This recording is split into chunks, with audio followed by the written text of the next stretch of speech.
Olá, eu sou a Eric, nutricionista e ativista, e hoje um podcast realizado pela CDD, o PodPeso. A CDD é uma associação que tem como foco lutar por políticas públicas para tratamentos de doenças crônicas. O nome dela é Crônicos do Dia a Dia.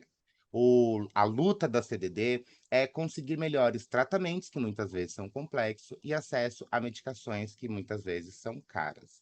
Lutar por esses tratamentos e medicamentos é lutar por uma vida de qualidade, mas também pela dignidade de poder viver em meio a um quadro crônico e complexo. Hoje, convidamos Fernanda Scagliuzzi, professora e pesquisadora da Faculdade de Saúde Pública da USP. E no seu departamento de nutrição, Fernanda conseguiu descobrir um pouco mais sobre o estigma e tem hoje conversado com profissionais e futuros profissionais de como é que isso acontece ou como tentar identificar, enfim. Hoje, você vai conhecer o trabalho de uma pesquisadora, de uma professora universitária, e nós queremos simplesmente levar de forma simples para você a ciência aí na palma da sua mão. Fernanda, olá, como que você está? A gente não vai falar bom Olá! dia ou boa tarde, porque a gente vai deixar para o momento que eles estiverem ouvindo. Sim, olá, estou muito feliz de estar aqui, Eric, muito feliz. Fernanda, se apresenta, pode falar à vontade quem é você, por que você é você, não sei, fique à vontade. Para as pessoas entenderem, porque as pessoas têm medo da ciência, dos pesquisadores, e você foi uma das pessoas que, quando eu conheci, me fez acreditar que todos nós deveríamos ir atrás da ciência, de qualquer forma. Delícia. Bom, eu sou professora e pesquisadora aqui na Faculdade de Saúde Pública, no Departamento de Nutrição. Acho que falar de Faculdade de Saúde Pública é muito importante porque expressa um compromisso com a sociedade. Eu acho que isso é o mais importante de tudo.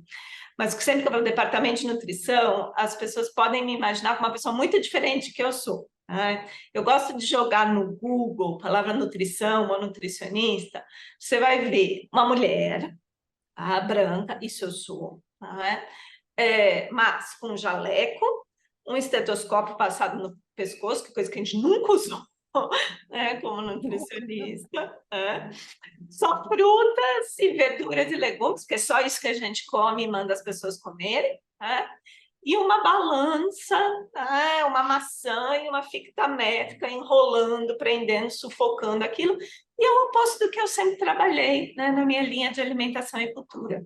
Eu entendo que a comida ela é opressão, ao mesmo tempo que ela é liberdade, ela é gozo e direito, ao mesmo tempo que ela é tirada de muitas pessoas, né? Trabalho, por exemplo, com a população em situação de rua, e a gente vê coisas interessantíssimas nisso. A comida é identidade, é memória, né? É direito, acho que isso é uma coisa importante de se falar. E, assim, nos últimos 20 anos eu trabalhei bastante com imagem corporal, e nos últimos, acho que 5 anos para cá, mais com um estigma relacionado ao peso corporal, ou para falar um pouquinho mais simples, estigma do peso, que é uma força que arranca a dignidade e o status social de pessoas com um peso mais alto. Muitas pessoas sofrem com esse estigma, né? E têm a sua vida devastada com isso. Tá? E muitas outras não são diretamente, né, estigmatizadas, mas sentem uma cobrança muito grande para ter um determinado padrão de corpo. Então, tenho trabalhado com essas coisas e acho que é legal dizer também para todo mundo que está ouvindo a gente que cientista não morte, né? E estou feliz de estar aqui também com essa vibe, com essa ideia, porque eu sou uma pessoa muito dos afetos, né? Eu não sou uma pessoa fria, formal, né? Eu tenho meu jeito assim de ser, então acho que é gostoso estar com você e poder passar isso para as pessoas também.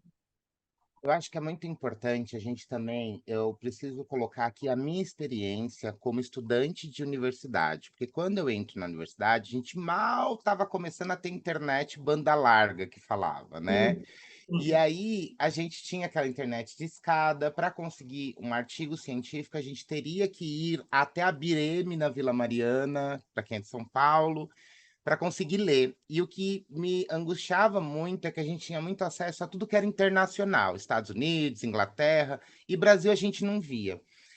Depois dos investimentos que a gente viu, assim, mais na ciência brasileira, a gente começa a pegar estudos onde a gente via, por exemplo, assim, Universidade, não sei o que, Federal Bahia, Piauí, e aí a gente começou a ver estados e mais estados trazendo coisas incríveis que a gente às vezes até sabia, mas não de uma forma científica. Esses dias veio até minha mão, por exemplo, um livro que se chama Comida dos Imigrantes, né? Então, quando as pessoas se dedicam a produzir algo que é nosso, porque isso que você fez é nosso. A gente, enquanto pessoa gorda, e isso inicio essa fala, por quê? Porque a Fernanda, pessoal, ela sempre coloca que ela é uma mulher branca, loira, magra, e ela foi estudar isso. E uma coisa que eu sempre achei incrível é que justamente por você ser essa mulher, você teria um acesso e você enxergou, vou lá estudar. E você abriu e abre portas para a gente, porque você viu que elas eram fechadas, né? Então, é muito importante uma pessoa como você ter condição de ver a nossa dor, ver as injustiças que a gente sofre, porque muitas vezes, Fernanda, eu enfrento dois conflitos. Pessoas que deveriam enxergar por estar numa situação de ciência ou de profissionalismo, e pessoas que viveram a vida inteira assim e elas aceitaram isso como verdade. Por exemplo, não tenho vergonha na cara, por isso que estou assim. Ai, tenho que me esforçar, né? Então, você poderia falar como que foi que você chegou nesse processo de, peraí, isso aqui é um estigma, ou estou vendo que é estigma, como que você começou a enxergar para estudar? Tá. Eu acho que é importante retomar essa questão da posição, né? Qual é a posição que eu ocupo, quais são os privilégios que eu tenho. Então, sim, eu sou uma mulher cis, branca, de classe média alta, que nunca passei assim nenhuma necessidade na minha vida, né? Ocupo uma posição na academia também, boa, tá? E não tenho nenhuma deficiência física, né? O meu IMC é 25, né? Então, assim, não tenho, né? Não tenho nenhuma situação que me estigmatiza, né? Só o machismo, né? Que a gente A não fala ser, só, exatamente, só, né? É só um complicado. planeta inteiro, né? É complicado, mas eu gosto muito de citar o Emicida, que ele diz que enquanto a terra não for livre, eu também não sou. Uhum. Eu acho que pessoa sou eu, que ser humano sou eu, né? E que pessoa que pesquisadora da saúde pública sou eu, né? Se eu vejo sofrimento à minha volta e eu não sou capaz de ter sensibilidade e ter empatia, né? Eu nunca vou saber, Eric, no meu corpo, a dor que você sente. Eu nunca vou ter dentro de mim a vivência que você teve.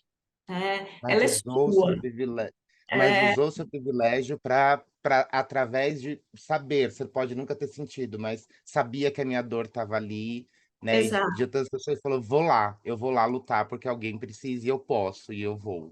Eu tento me colocar como uma aliada, né? E de usar o meu privilégio de uma maneira boa.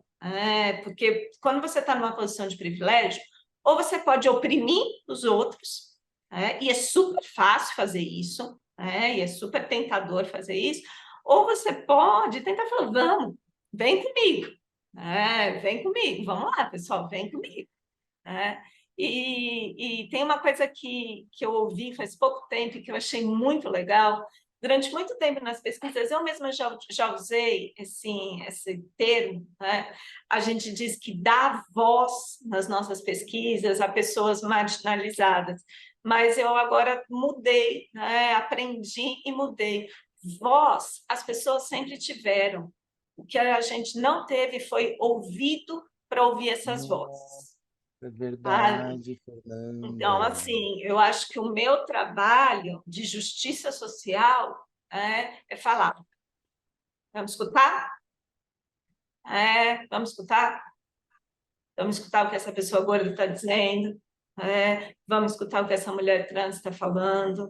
vamos escutar que a experiência de uma mulher negra é completamente diferente da experiência de uma mulher branca, A pagar essa própria dona imagem de casa, a própria dona universal. de casa, quanto adoecimento pela sobrecarga que ela vivia. Sim, sim. Então, assim, vamos dar ouvido. Essas pessoas estão falando desde sempre.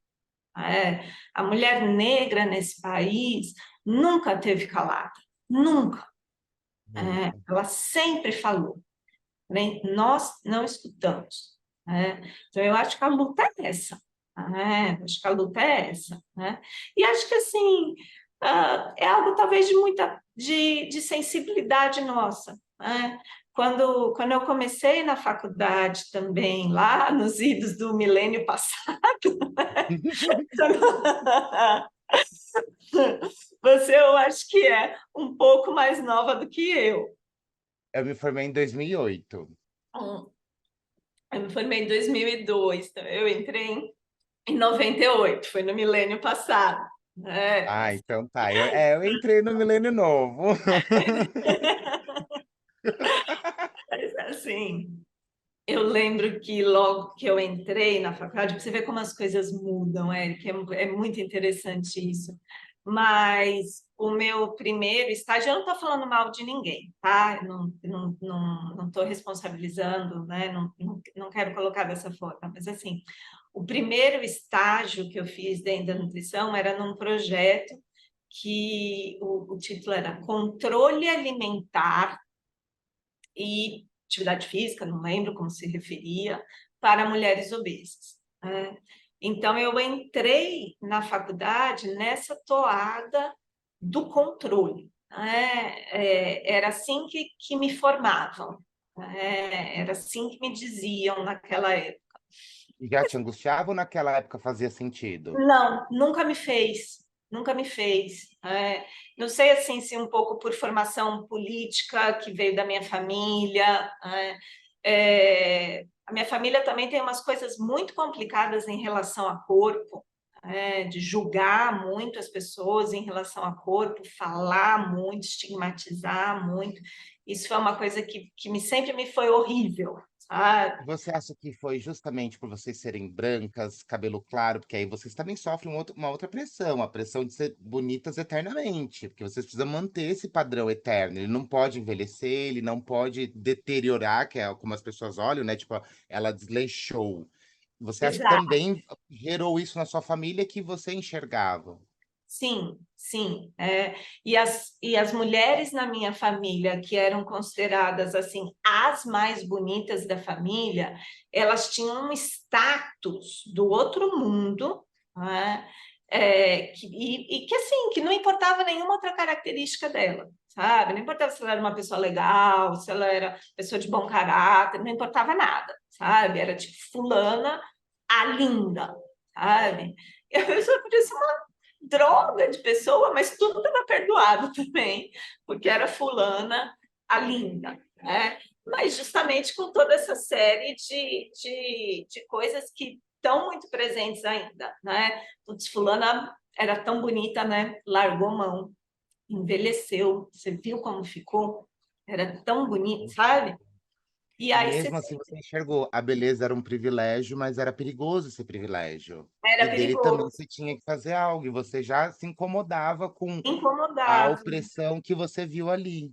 Me incomodava. Por outro lado, também, eu tinha dentro de mim um desejo pela beleza, né? Tanto que quando eu escolhi fazer nutrição, era uma época que eu fazia muita academia, né? E queria ter um puta corpo, né? Queria ter um corpo, desculpa, pode, é informal, né? Pode, não, Pode falar. aqui é pro paciente, então a gente tem que Beleza. tratar com Então, liberdade. eu brinco que é assim, então eu vou falar a real mesmo, e o pessoal fala, poxa, se até uma cientista fala isso, tá tudo bem. Eu brinco assim, 16, 17 anos, e a gente escolhe que carreira a gente vai seguir para o resto da vida, é uma coisa louca, porque você não tem cabeça para nada quando você tem 16, 17 anos. Então, eu escolhi nutrição porque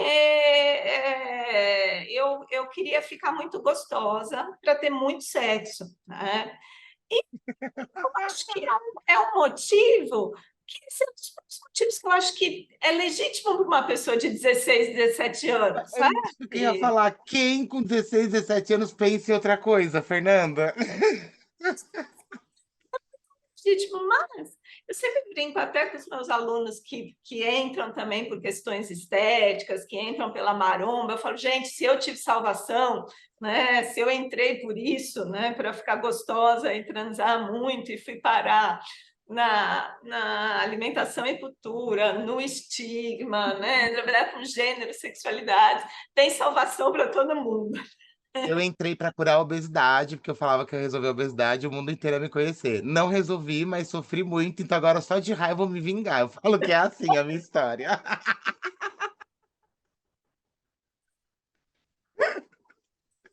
Ai, que ótimo. Então, assim, foi um pouco por esses caminhos, né? Foi um pouco pela dor das outras, pela minha dor, Nossa, então, um desde o pouco por começo, Fernanda, sensibilidade. desde o começo você já ia vendo assim que tinha algo errado. Que legal. Sim, sim. Eu acho que foi por aí. E eu gostava muito, embora a gente tivesse pouco na faculdade, mas eu gostava muito das matérias de ciências humanas e sociais, sabe? E isso foi uma coisa que foi perdurando e o amor por por essas ciências foi aumentando dentro de mim. Então, eu acho que isso também me levou para esse caminho. Quais matérias seriam essas, para quem assim não entende, não estudou nutrição, sabendo, por Tá. exemplo? Então, geralmente, assim, as faculdades de nutrição têm algumas matérias de sociologia, de antropologia, né? Tentando fazer algumas ligações entre elas e alimentação, né? Eu acho que um bom jeito de falar é, por exemplo, a gente entender que questões como raça, gênero, sexualidade, tamanho corporal, estão totalmente ligadas à alimentação. A alimentação não se dá fora dessas condições. Classe social, interfere muito no jeito que as pessoas se alimentam, muito. Então, a gente tem que estudar esses fatores, porque senão você vai pensar numa estratégia de cuidado para as pessoas que ela é viajando do nada. Ela paira assim no céu, porque ela não tem nenhuma conexão, não tem nenhum laço com a vida real daquela pessoa, com os problemas que aquela pessoa enfrenta. Sabe, Érica, assim, eu com certeza já ouvi, você já ouviu 1 trilhão de vezes isso, é uma das coisas assim que me pegam demais. Quer dizer que as pessoas que têm uma classificação médica de sobrepeso e de obesidade, elas drenam recurso. É, Isso, nossa, isso é dói uma coisa, tanto, porque isso é uma coisa horrível. você falou de forma muito linda, Fernanda, porque a gente ouve assim, vocês sobrecarregam o SUS. Como se Uhum, por nossa causa o SUS pagasse o preço. E exato. também já ouvimos também, pacientes diversos devem ter ouvido assim, que por conta dessa sobrecarga, outros pacientes que se esforçam e se esforçaram pagam o pato. O que é um verdadeiro absurdo, porque se eles se esforçarem, eles não tinham que estar no SUS, né? Eles tinham que estar vivendo eternamente, porque é muito difícil essa compreensão ilógica que é o estigma, porque acredita que a gente decidiu aquilo, escolheu, tipo, não, eu vou ter obesidade, eu vou sofrer com isso, vou deixar avançar e ter outras doenças. E ninguém entende assim, poxa, não estamos conseguindo entregar para eles sucesso no tratamento, né? E assim, eu lembro de uma vez num congresso, que eu cheguei para dar uma palestra, que era sobre aspectos socioculturais da obesidade. E aí tinha uma pessoa, já falando, e indo nisso, aí aqui são as palavras da pessoa, tá? Eu não falo assim, mas dizendo isso, obesos drenam dinheiro, do SUS, então eles devem pagar mais impostos. Né? Eu não aguentei, eu incluí isso na minha fala. Se você for olhar as estatísticas, a população que tem uma prevalência maior dessa classificação de obesidade são mulheres de baixo nível socioeconômico, na maioria negras. Né? Você pensar em tudo que se passa na vida dessas mulheres, do racismo estrutural, do machismo, né, dos preconceitos contra pessoas pobres, a insegurança que elas vivem, tanto da violência quanto do medo da violência do Estado, né, não é só de bandidos, é a violência do Estado, a fome, a insegurança alimentar, o trabalho precário, a pessoa acordar às 5, 4h30 da manhã na periferia, pegar tantas condições até chegar num trabalho, né? Muitas vezes como diarista, muitas vezes sem o registro adequado, sem os direitos trabalhistas, né? Passar o dia inteiro limpando a casa dos outros para chegar na sua casa e ter que fazer limpeza. Érica, eu lembro de pesquisas que a gente fez lá na Baixada Santista, com mulheres que trabalhavam, né, em serviços de limpeza, serviços de faxina, em empresas terceirizadas, e que me partiu o coração, porque durante a semana toda elas trabalhavam limpando, né, prédios, e o final de semana era trabalhar limpando a própria casa. Então, era 100% dos dias fazendo limpeza. E aí você vai dizer para essa pessoa, pague mais imposto? Você não está se esforçando, você não está contribuindo para a sociedade. Não, essa pessoa, ela está vivendo numa sociedade errada. Uma sociedade, um capitalismo desumano, que o neoliberalismo é uma coisa que ferra com as pessoas, um Estado que tem uma desigualdade social tremenda, racismo estrutural, o que a gente chama de cis-heteropatriarcado, né? Que é esse domínio do homem cis-hétero sobre todas as outras formas possíveis de existência. Né? Essa pessoa sofre muito. Porém, óbvio, é possível que, eu acho que você falou do ativismo, né? Eu acho que é importante fazer um parênteses. É possível que, no ativismo, muitas pessoas gordas se encontram um lugar bom, e que se sentem confortáveis com seus corpos gordos. E está tudo bem, não tem problema nisso. A gente não fica com uma narrativa única. Não é uma narrativa de simplesmente dizer, não, as pessoas sofrem de obesidade porque tem toda uma estrutura social que leva a isso e não tem tratamento e não é porque elas querem. Beleza, mas tem outras que mesmo nessas mesmas condições, estão felizes com seus corpos. Está ótimo, tenham saúde, e vamos juntos. Todo mundo sentiu quando surgiu o ativismo e o termo gordofobia foi, ei, peraí, então eu não era a única que sentia isso? Né? E aí todas nós, e sempre a maioria mulheres cis, lógico, mas todas começaram a perceber que tinha muita coisa errada e que todas estávamos sofrendo e estava ali tentando pedir socorro e ninguém ouvia. E aí ali a gente falou, quer saber? Não vai adiantar pedir socorro, não vai adiantar falar com eles. A gente tentou a vida inteira e a gente não viveu, né? Recentemente, Fernanda, você acompanhou, eu coloquei nas redes sociais que desde sempre eu sabia que eu era uma mulher trans, mas pela passabilidade de uma aparência masculina, eu sufoquei esse saber, não quis saber, não fui atrás. E vivi uma fantasia, eu chamo de fantasia, aquela Barbie, aquela postura. Tem amigos que hoje comentam, nossa, mas nem se vestir como homem. Eu falava, não, eu até que mandava bem, pegava umas fotinhos. Porque era tudo distorcido olhar no espelho.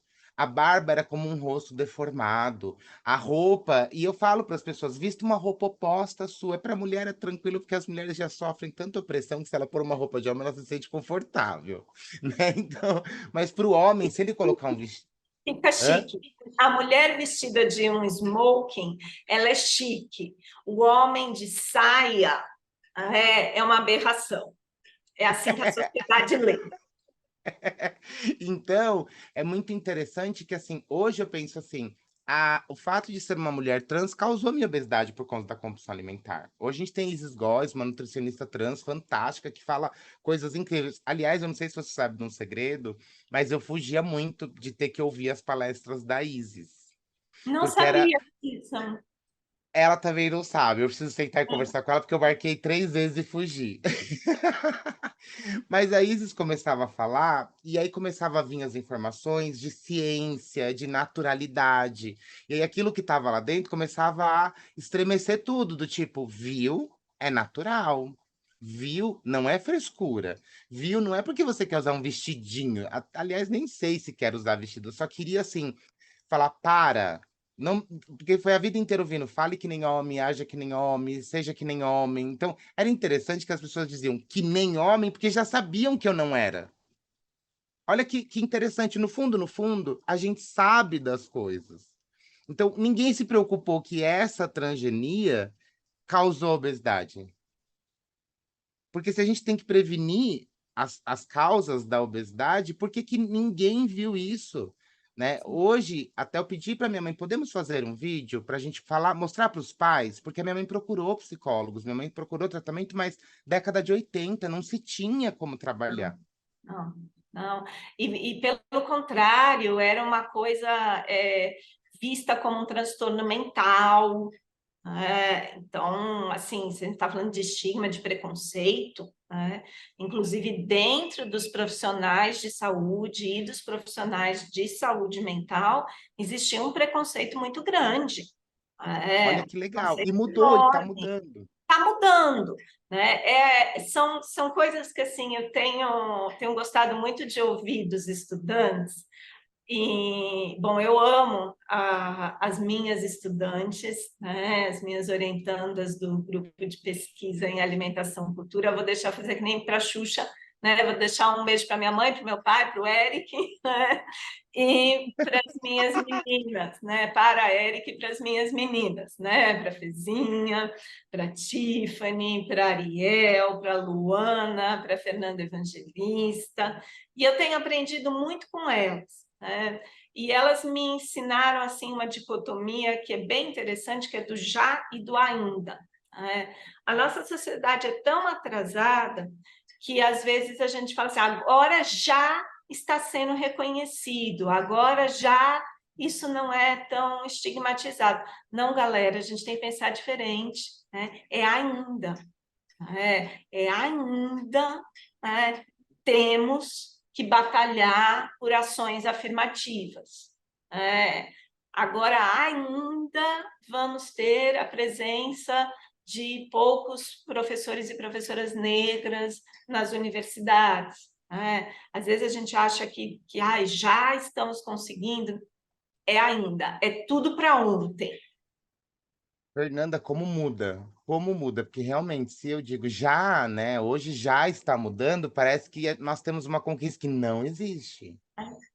Não existe. Você me fez Porque lembrar de chegar no gastro e tentar explicar para ele sobre uma lavagem, que é muito comum em qualquer pessoa que faz sexo anal, e não ter diálogo. E eu sim, pensar, ei, você vai me ouvir? Sim, nós vamos falar sobre isso, sim. Eu tô aqui, eu quero ajuda, eu fiz bariátrica, você vai. Então, veja, é 2024. Olha o ano, é 24, né? Vamos fazer piada com o número 24. Então, poxa vida, ainda, é verdade. Olha como muda. é. E aí engaja a gente ainda mais na luta. A gente precisa precisa estar atento e forte, que nem diria, cantava Gal, maravilhosamente durante a época da ditadura militar no Brasil.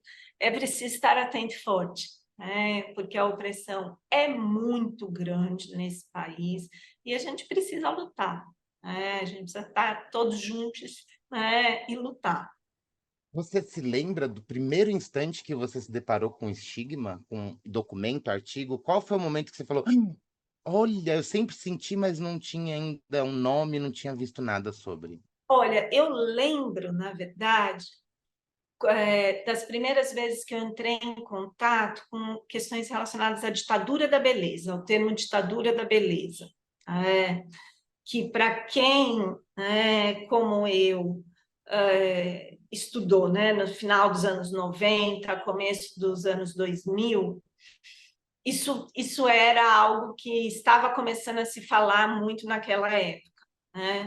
E logo depois que eu comecei, eu acho que não falei isso, mas é importante. Logo depois que eu me formei, alguns anos depois, eu comecei a trabalhar com pessoas com transtornos alimentares, né? E aí essas questões de imagem corporal, elas eram assim gritantes, né? Eram absolutamente gritantes. Então, nessa época eu comecei a ler muito, né? Sobre ditadura da beleza, não era especificamente sobre estigma, né? Tanto de uma parte mais profunda, assim, que ia até Foucault, né? Quanto que naquela época também me interessava bastante. Até fiz uma pesquisa, apoiei uma pesquisa de iniciação científica, Mariana Tarricone Garcia, deixo também aqui um beijo para ela, que é uma pesquisa que a gente nunca publicou, mas a gente analisava as mensagens, né, sobre beleza feminina e sobre corpo em 3 revistas. Tá? Uma era uma revista feminina genérica, tá? Uma era uma revista feminina voltada para o universo de fitness e beleza, e a outra era uma revista semanal, dessas que abordam diferentes tópicos, né? E eu lembro que me chamou muito a atenção que a revista semanal era a que mais retratava de uma forma abjeta, de uma forma desdenhosa, as pessoas gordas. Mais até do que a revista Fitness, ao contrário do que eu esperava.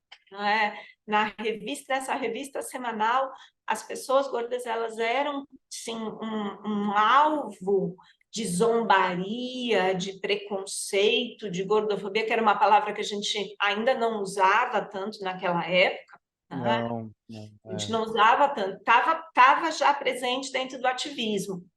O ativismo vem trabalhando nisso há muito, muito mais tempo. Mas eu acho que assim, para as pessoas em geral não era tão comum quanto é hoje.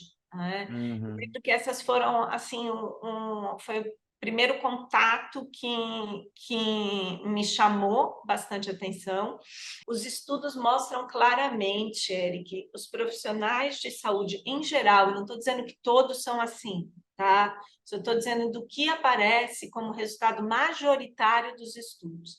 Os profissionais de saúde não querem estar com pessoas gordas. Tá? Eles não Sim. querem estar com pessoas gordas nas suas equipes, eles não querem trabalhar juntos de pessoas gordas, e eles não querem atender pessoas gordas. Eles atendem essas pessoas. Os estudos mostram que o tempo de consulta é menor, a atenção dada à pessoa é menor, e o jeito de se atender é profundamente gordofóbico, é profundamente estigmatizante. Culpa a pessoa, é uma coisa moralista, não aponta nenhum caminho para aquela pessoa, não dá nenhuma ferramenta de auxílio. O que as pessoas ouviram de profissionais de saúde ao longo da vida é devastador. Eu queria aqui colocar dois exemplos que eu acho terríveis. Tá? Um era de uma mulher durante o parto. Imagina, gente, parto já é uma coisa difícil. Né? Dá para dizer que parto é fácil. E o médico virou para ela e falou: simplesmente pense em você mesma como uma grande baleia encalhada.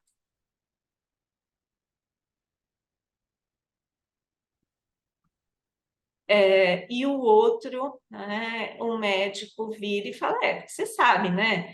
Seu marido, nessa altura do campeonato, não deve ter nenhum interesse em você mesmo. Então, A gente ouve no quarto, Fernanda, o termo nojo, sabe? E assim, você se questiona por que chegou até aqui. Parece que teve o prazer de ir lá para humilhar. Então, eu já participei de reuniões e de debates e desabafo, e quando alguma mulher cita que foi, né, uma violência ali em momento de violência obstétrica, Uhum. Geralmente quase ninguém mais consegue falar, porque é sempre grave nesse nível, parece que além do momento ser um momento muito, muito delicado, é impressionante porque parece que escolhem a pior forma possível de atacar e fica todas sem saber o que fazer, porque assim, a gente até esquece do nosso relato, porque a gente fica impressionada que parece que não, mas vai ser pior. Quando o Vitor morre por falta de maca, em um grupo do qual eu participo, a maioria profissionais de saúde envolvendo psicólogas, médicas, tem eu e mais uma nutricionista, a maioria somos pessoas gordas. E uma psicóloga falou: vou lançar a brava, acho que é da minha profissão, por mais que eu não tô com cabeça nenhuma. Como vocês estão? E aí a primeira a responder fui eu, e eu disse: a gente sempre tenta acreditar que se for grave, eles vão nos socorrer. A gente sempre tenta acreditar que eles não vão deixar a gente morrer.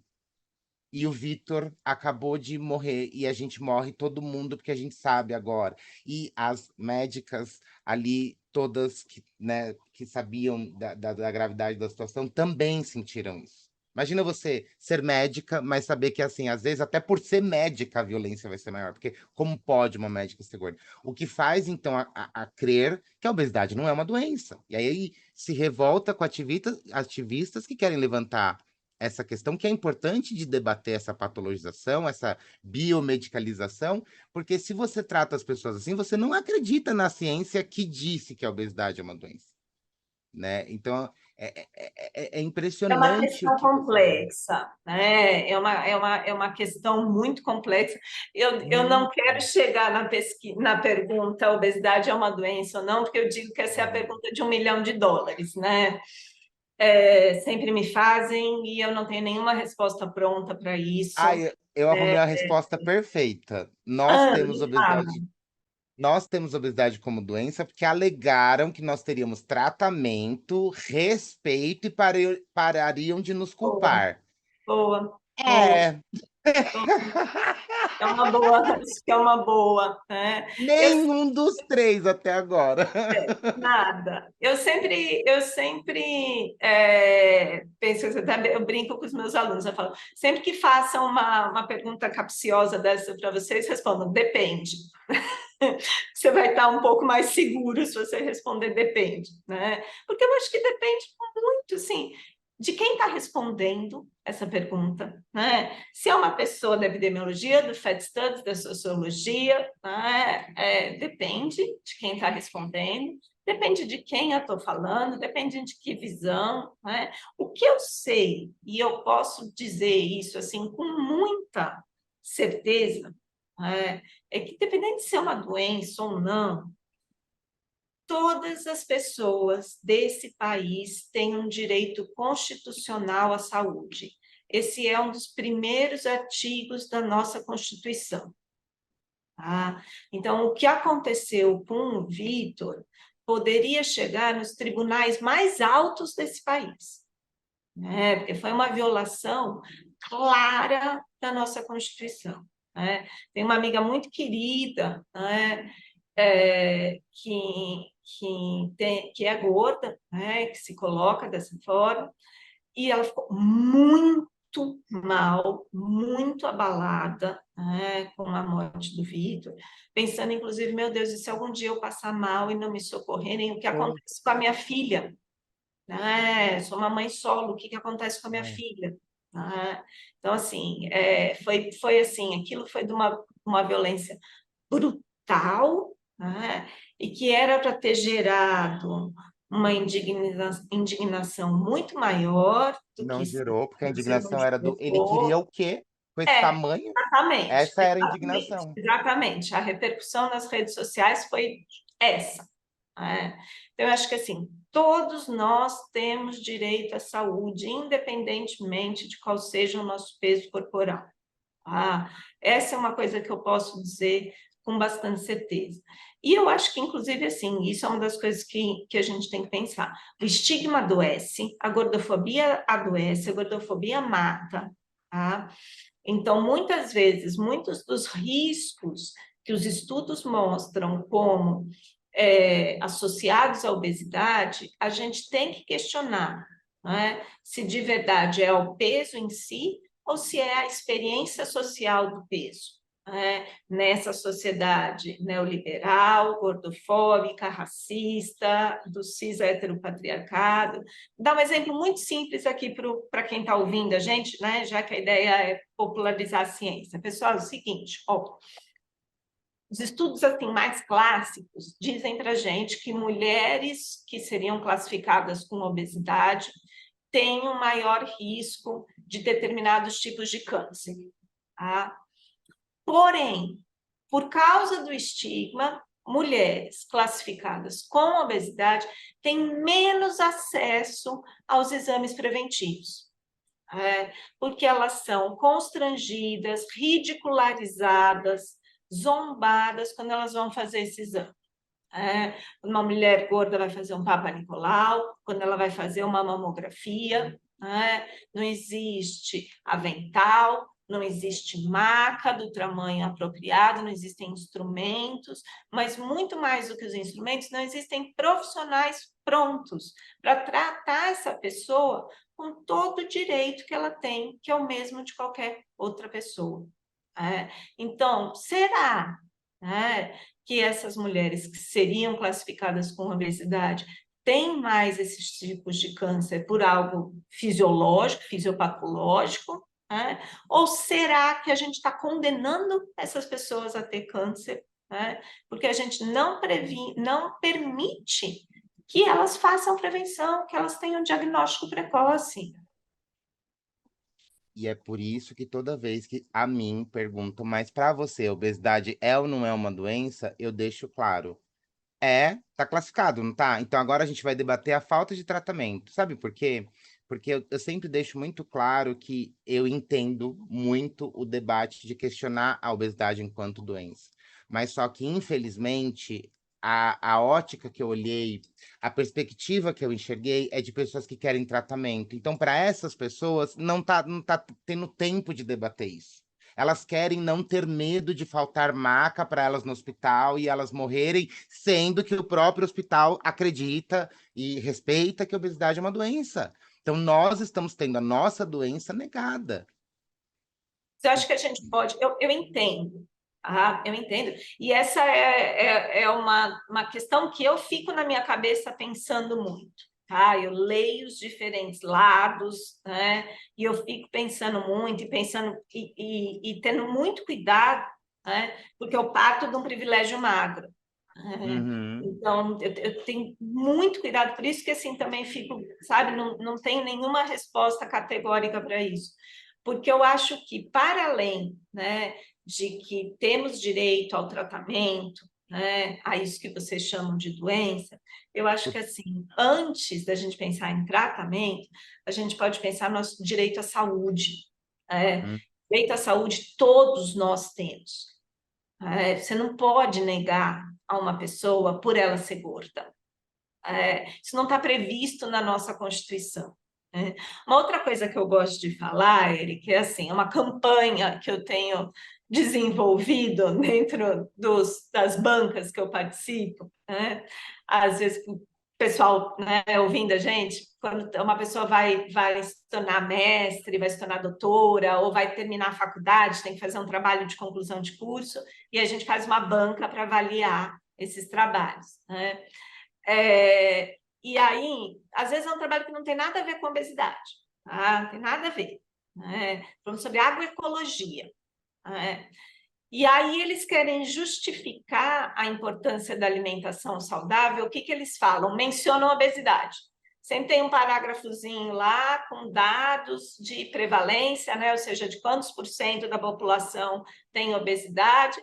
Então, que a gente precisa arranjar um jeito da alimentação ser mais saudável. Galera, a alimentação tem que ser mais saudável, porque isso também é um direito na nossa Constituição. Está lá. Todas as pessoas do Brasil têm direito a uma alimentação adequada e saudável. Todas. Não tem nada a ver com obesidade. A gente tem que parar com essa coisa, de usar a obesidade porque há obesidade. Então, tem que ter alimentação saudável. Não, alimentação saudável é um direito de todo mundo. Não é algo que a gente precisa ter, porque senão vamos ter obesidade. E a alimentação saudável faz parte, da saúde, que é outro direito. Então, assim, vamos começar a falar um pouco mais dos nossos direitos, daquilo que todos nós, como pessoas, temos, e que para algumas pessoas são negados. População periférica não tem o seu direito à alimentação adequada e saudável tão cumprido, como população que mora em bairros ricos. Não tem. Então, vamos falar disso? Pessoas gordas não têm o direito à saúde assegurado, como pessoas que não são gordas. Vamos falar disso? Vamos falar dos nossos direitos? Agora, quando estou dentro de um ambiente que me permite enxergar a obesidade sem ser uma doença, enxergar a obesidade como uma característica do nosso corpo, nossa, é muita coisa que eu enxergo. É difícil demais ter uma alimentação que adoece qualquer corpo, de qualquer idade, de qualquer tamanho, Sim. mas falar que a questão sou eu que tenho que resolver. É É, difícil demais viver em cidades que a gente não pode se movimentar, mas dizer que quem tem que resolver a questão sou eu me trancando numa academia, pagando uma fortuna. Isso, vamos combinar. Eu tenho que ter um emprego que me permita isso, sim, né? Então você veja que às vezes a pessoa trabalha como pedreiro, auxiliar de pedreiro, o gasto energético, a força que ela faz, mas ela ainda vai para academia. Aí vem hormônio, porque aí já não é mais uma questão de saúde, aí entra também a questão estética. Então fica parecendo assim que tá tudo contrário, mas eu sou culpada por não lutar. Mas espera aí, cadê a responsabilidade dos outros? Vocês estão desrespeitando a minha responsabilidade, o meu esforço. E aí sim, nesse cenário, a gente poderia olhar para essa obesidade enquanto uma característica, olhar para o corpo gordo, porque o nome obesidade não seria respeitado, porque é uma outra construção, e olhar para esse corpo gordo e tentar dizer assim: vem cá, o que que acontece com você? Por que que você se forma? Em qual cenário? Qual cenário você não gosta? Qual cenário você adoece? E isso nunca foi feito. Nosso corpo nunca foi visto como um corpo vivo e que tinha respostas. Nosso corpo só foi visto enquanto um corpo que deveria ser perseguido e aniquilado, ou até mesmo, né, o combate, né, que se teve ali em questão da obesidade. a chamada guerra contra a obesidade, que na verdade é uma guerra contra as pessoas obesas, contra as pessoas pobres, contra as pessoas negras, contra as pessoas LGBTQIA+, porque tem estudos bacanas nesse sentido,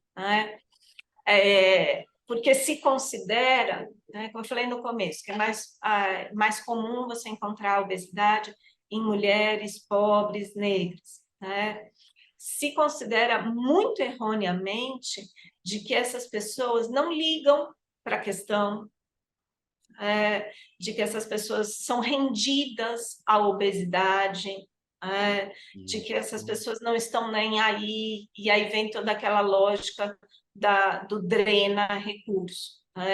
Mas, assim, tem que se entender que todo corpo, gente, é complexo.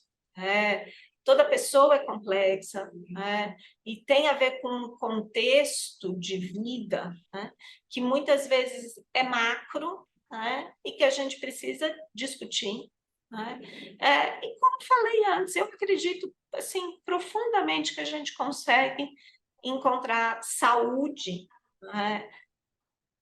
com pessoas gordas. A gente. Posso contar uma experiência? Que é uma experiência Claro, mas eu só queria dizer terrível. assim, e juntos, a gente se permitindo aqui agora debater se é ou não é, a gente mostrou que não é um debate que tem que ficar silenciando outras coisas que precisamos falar, da Sim, violência, da falta de tratamento. Conte sim. sua experiência, por favor. Vamos lá. Foi um dos primeiros estudos que eu fiz aqui na USP, foi em parceria com meu querido amigo Bruno Gualano, e a nossa querida Mariana Dimitrov, foi o doutorado dela, foi nesse estudo. Foi um programa que a gente avaliou, que era um programa intensivo baseado no Health at Every Size, né? Saúde para todos os tamanhos. E que a gente chamou de saúde e bem-estar na obesidade. Porque por mais que a gente estivesse assumindo essa construção biomédica da obesidade, mas a gente estava pensando, né, que a gente pode, para todos os tamanhos, ter saúde, construir saúde, produzir saúde, né?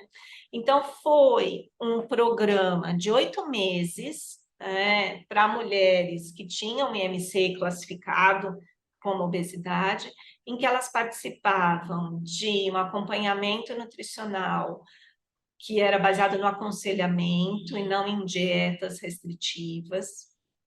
Elas participavam de atividade física 3 vezes por semana, que era muito direcionada para trabalhar os efeitos traumáticos, né? Porque uma pessoa gorda, sem dúvida você poderia falar isso muito melhor do que eu. A aula de educação física é um sofrimento atroz para uma criança gorda. Ela é ridicularizada, ela é deixada de lado, ela sofre violências, é uma coisa horrível. Uma academia de ginástica, uma pessoa gorda também sofre. Muitas vezes tem catraca, a pessoa mal passa pela catraca. Os professores, muitas vezes, de novo, eu não estou dizendo que todos, tá, gente? Não estou atacando os profissionais, mas estou dizendo que, em geral, os estudos nos mostram e a vivência, né, e o relato das pessoas gordas.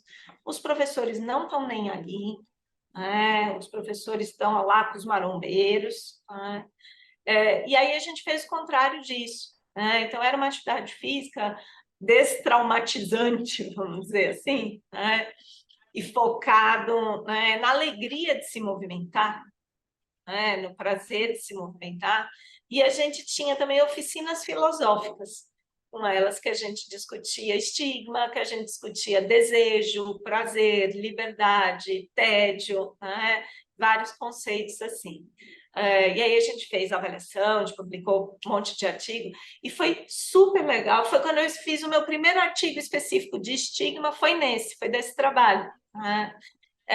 Porque a gente viu que, assim, essas mulheres, no geral, na média, tá, elas não perderam peso, mas elas construíram uma relação com seus corpos totalmente diferente, percebendo que, em sendo gorda, ela podia fazer atividade física, ela podia andar, ela podia ter pique, ela podia ter força, fez essas mulheres sentirem coragem para voltar a estudar, para voltar a trabalhar, para começar a dirigir, ou seja, para questões, que você não coloca, você não pensa geralmente, puxa, atividade física, vai fazer com que alguém estude, você não pensa assim.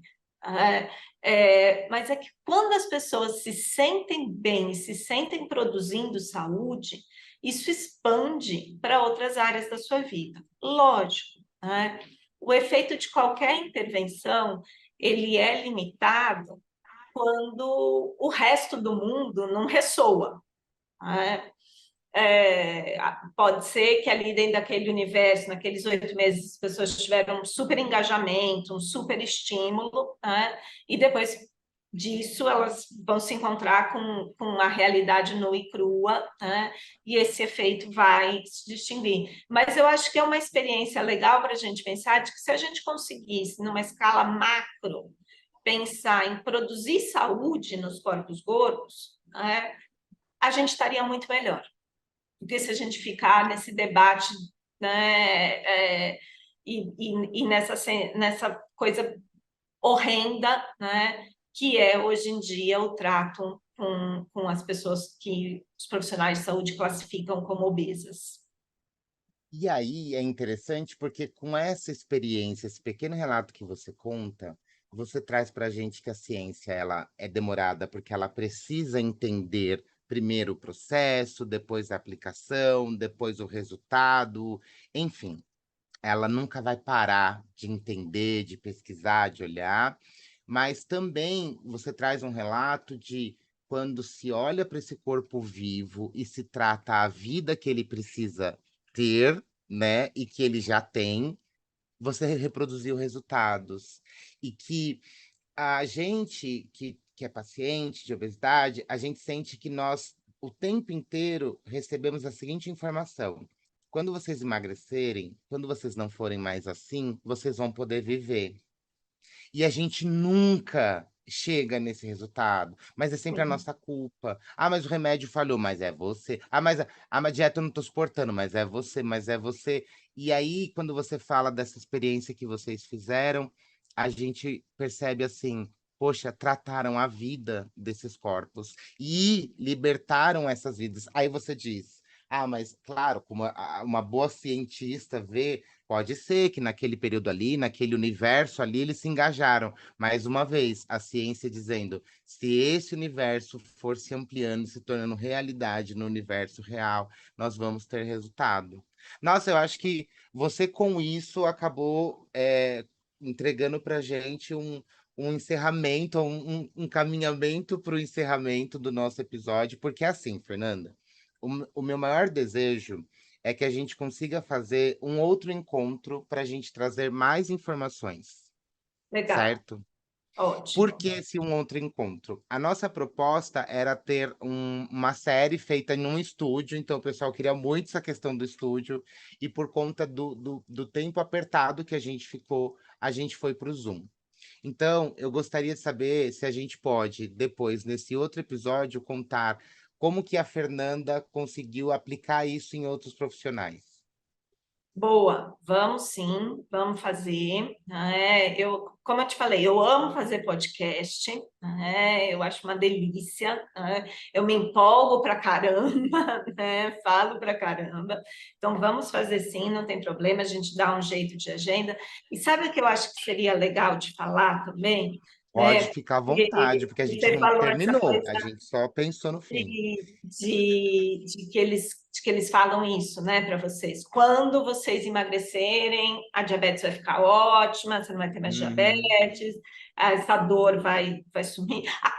Coisas que não têm absolutamente nada a ver com a adiposidade, a pálpebra vai ficar mais levantada, né? Coisas que não têm nada a ver, mas eles colocam tudo nessa conta da adiposidade. A gente tem pesquisas, nosso grupo tem pesquisas com pessoas pós-cirurgia bariátrica, né? E que o estigma permanece, que a vida continua complicada e o estigma permanece. Tá? Então, a gente sabe, né, que essa promessa ela não se cumpre tanto assim. E agora a gente está vivendo aí uma outra realidade que é bastante preocupante, que é a dos novos medicamentos. Eu tenho conversado muito, além de a gente ler, né? A gente sabe pela literatura o que está acontecendo aí com o Ozempic, né? Mas sempre que eu vou na farmácia, eu puxo papo sobre isso com os farmacêuticos, né? Para saber como é que tá. E a última vez que eu puxei papo, me pegou assim, porque o farmacêutico falou: olha, outro dia veio uma moça aqui com diabetes e ela chorou porque esse é o único remédio que controla a glicemia dela, e ela já tinha ido em 10 farmácias e não achava em nenhuma, né? Porque as pessoas estão comprando feito louca para perder peso, né? E aí uma das antropólogas que me formou, né, para essa linha do estigma, a Alexandra Brewis, ela publicou um comentário esses dias na revista científica, numa das mais prestigiadas que tem, na Nature, né? Falando um pouco sobre isso e como é necessário que a ciência se mobilize agora para entender todo o processo emocional que as pessoas que estão tomando o Ozempic vão passar, durante e depois, tá? Porque a gente já tem a experiência da cirurgia bariátrica para saber que o oba-oba, não é assim. Esses processos eles têm um custo emocional gigantesco, eles não resolvem o estigma, né? Então, isso acho que seria uma questão interessante também da gente discutir num outro episódio, né? Vamos, vamos. Eu Sabe por acho quê? Porque importante. ficou muito interessante o que você traz, porque veja, é um remédio, aí é um remédio então que a gente tem o mundo inteiro querendo, mas quem está precisando não está achando. E querer não é precisar, a gente também precisa debater sobre isso, e se isso está acontecendo, por que que não estamos tendo um controle? Eu não posso chegar na farmácia, pegar o meu remédio de ansiedade, que eu recebi um laudo da psiquiatra falando, é crônico, precisa. Não, não pode, tem que ter tudo direitinho. Então, por que que as pessoas estão podendo pôr em risco a vida de quem tem diabetes? Né? E muitas vezes essas pessoas não têm obesidade. Sim, sim, é por pressão estética pela magreza. É Isso, por isso. pressão estética pela magreza. A pessoa está tomando Ozempic porque ela quer perder a barriguinha. É, Entende? E essa pessoa que quer perder a barriguinha, ela também não tá pensando, poxa, mas peraí, se eu tô tomando esse remédio porque eu quero perder a barriga, porque eu não quero ter obesidade, as pessoas com obesidade precisam. Então, assim, é necessário também, como você fez dentro do seu privilégio, pensar no próximo, que essas pessoas pensassem. E aí, o que eu vejo é que todo mundo olhou pela alegria da solução, que é como você disse, a gente já teve a bariátrica, hoje, inclusive.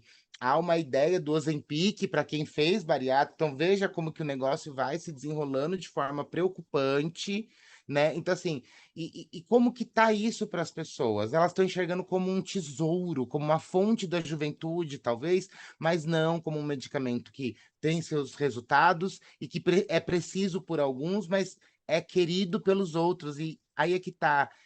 Remédios, será que podem ser queridos, né? Ou a gente precisa que remédios sejam estudados, eficientes e aplicados para resolver a vida de quem está tendo uma complicação, uma situação ali, né? então, vamos falar depois sobre isso em outro episódio.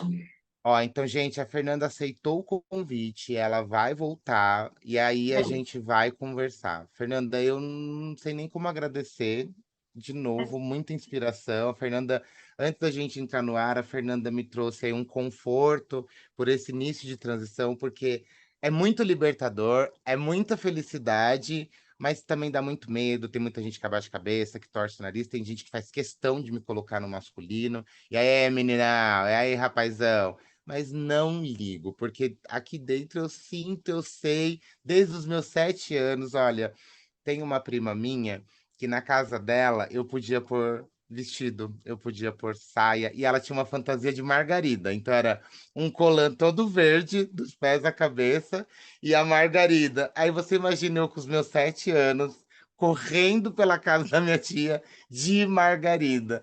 E esses dias ela viu e falou assim: ela me chama de Barbie, pra você ter uma ideia. Ela sempre me chamou de Barbie. Barbie do céu, finalmente, sabe? Finalmente. Então, assim, desde muito, muito cedo, já estava aqui dentro, já vivia isso. E não tem o porquê da provocação, mas ainda assim, é como minha mãe me pediu: tome cuidado por onde andar, tome cuidado por onde estiver, porque vocês morrem. Aliás, a grande história é: eu não consegui transicionar quando era mais jovem porque a minha mãe teve uma amiga na adolescência, uma grande amiga, mulher trans, apelido era Babinha. A Babinha era faxineira e, com o dinheiro da faxina, cuidava de uma mãe doente. Babinha é assassinada, espancada no bairro e a mãe doente ficou desamparada. Então, por isso que minha mãe nunca deixou. Ela dizia, minha filha não, ou melhor, meu filho não. E ela uma vez sentou e me implorou: não se vista de mulher, vão te matar. Então, assim, a gente tem que entender que preconceitos matam, né? E a gente Matam, precisa matam. debater sobre isso. Obrigado, Esse, Fernanda, por estudar o preconceito, viu? imagina, querida, esse país é complicado, né? Esse é um país muito preconceituoso, é um país racista, é um país transfóbico, é um país machista, é um país gordofóbico, é um país aporofóbico, né? Que é a fobia aos pobres, Fez é muito difícil, né? Aí lembro mais uma vez da Gal Costa, né? De preciso estar atenta e forte.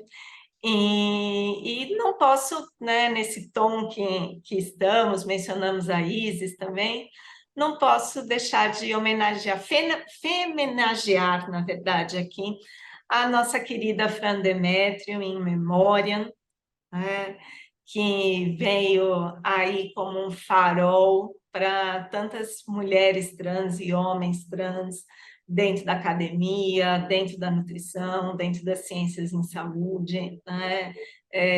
Tenho certeza que ela está vibrando por você, querida.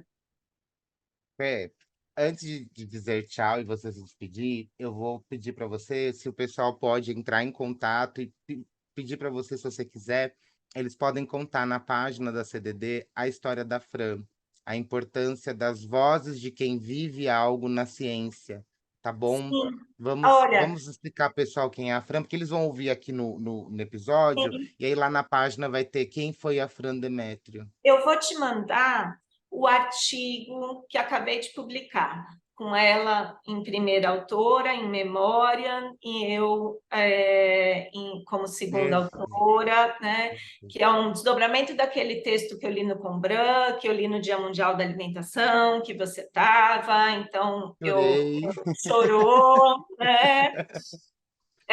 Eu mando para você por WhatsApp, e aí também fica disponível para o pessoal ler, né? Para também não terem medo da ciência, porque é um artigo que tem muita coisa pessoal nele, então acho que muitas pessoas vão se identificar. Aí eu já fico também pedindo um favorzinho aqui para você, já que você pediu. Opa, o que você quiser, conte com a Vou gente. pedir, porque você tem aí muita gente nas suas redes sociais, se você puder divulgar o artigo, né? Sim, E sim. no Congresso Brasileiro de Nutrição, o Combran, que vai ser aqui em São Paulo em maio, eu vou dar um curso pré-congresso sobre como construir cuidado alimentar e nutricional livre de estigma.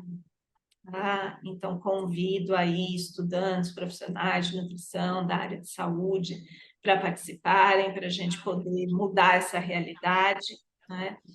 E a programação do Congresso como um todo está maravilhosa, tem outras discussões, tem discussão de gordofobia na formação do nutricionista, tem várias discussões sobre população LGBTQIA+, pela primeira vez num congresso desse tamanho, né, na nutrição. Então, está bem bacana, e eu vou participar de um debate chamado É Possível Pensar a Obesidade Fora da Balança? Né? Então, deixo aí também esse convite para quem está nos ouvindo e esse pedido para você para nos ajudar a divulgar. Pode deixar, conta comigo sempre. Sabe que com certeza vou divulgar, ainda mais sendo da Fran, aquele dia, aquele texto, eu falei, minha nossa, quanto mais eu tento sufocar, mais esse povo tá querendo que eu me liberte. E eu me libertei e nunca mais dá para voltar para o sufoco. É muito ruim não poder respirar. E a gente falou tanto sobre liberdade, e nessa sensação de liberdade, vamos se despedir então. Tchau, Sim. pessoal. Um beijo. Gente, muito obrigada.